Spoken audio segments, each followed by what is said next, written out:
Please, I'll let him continue. Mr. Speaker, I believe this is absolutely relevant. You know, we're talking about $2.5 billion of money.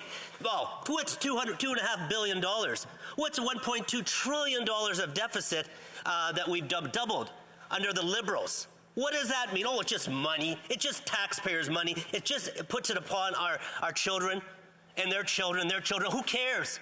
That's the attitude we're getting from this group. And you know what? Why am I passionate about this? Is because they're trying to ram through this bill, which we do. We have supported. We've talked about getting rapid testing for the past year and a half. We've been bringing this forward. And now they're patting themselves in the back. Look, we're getting all these rapid tests. Well, they're not very rapid on getting the rapid tests, Mr. Speaker. Pretty slow, you ask me. And more than just slow, and it just isn't the rapid tests. And we need to examine this. How about vaccinations? Oh, Mr. Speaker, we got more vaccines per capita than the whole world. We got enough, almost as many as our stars in the sky. We've got vaccines, 150, 200 million vaccines, Mr. Speaker, and this does relate to the motion. 200 million, doesn't matter, we're paying twice as much as the Europeans, or 50% more than the Americans. Well, that's just taxpayers' money. We're talking $2.5 billion. What are we getting for that? Don't Canadians deserve to see what's in there? No, Mr. Speaker, this is an emergency. It's an emergency. We got to pass this forward. Maybe there's another little emergency happening right now. The fact of the matter is we had a vote today on getting mandates to lift them right there, and they want to shift the dial. The fact that the Premier Ford was announcing they're lifting, what are we going to do? Well, let's have an emergency meeting right now, tonight, Sunday night. Let's call the Emergency Measures Act. And for good measures, let's also do this. Well, you know, these things are serious. They've been serious for a while. But this is how they work. This is how this party works. That side, supported by our friends at NDP. So I think this is serious. And I think Canadians have a right to know. You know, we used to listen to when the debate began. When the debate began, we'd have daily calls with staff.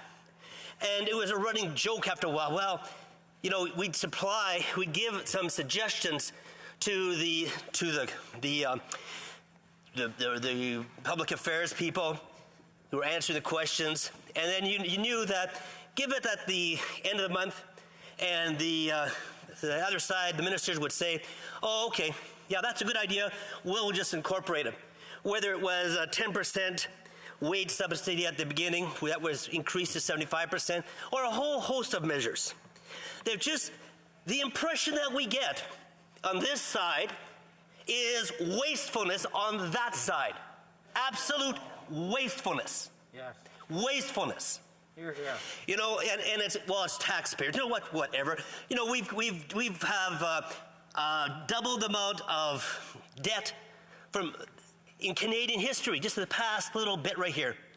So I think there comes a time of accountability, there comes a time of constraint, there comes a time of thoughtfulness, and we're not seeing it over there. Not seeing it.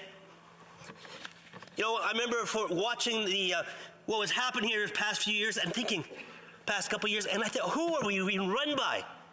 Who's economically run this? Is this a group of high school students? I'm sorry about the high school students. I don't mean to, I'm a high school teacher by profession.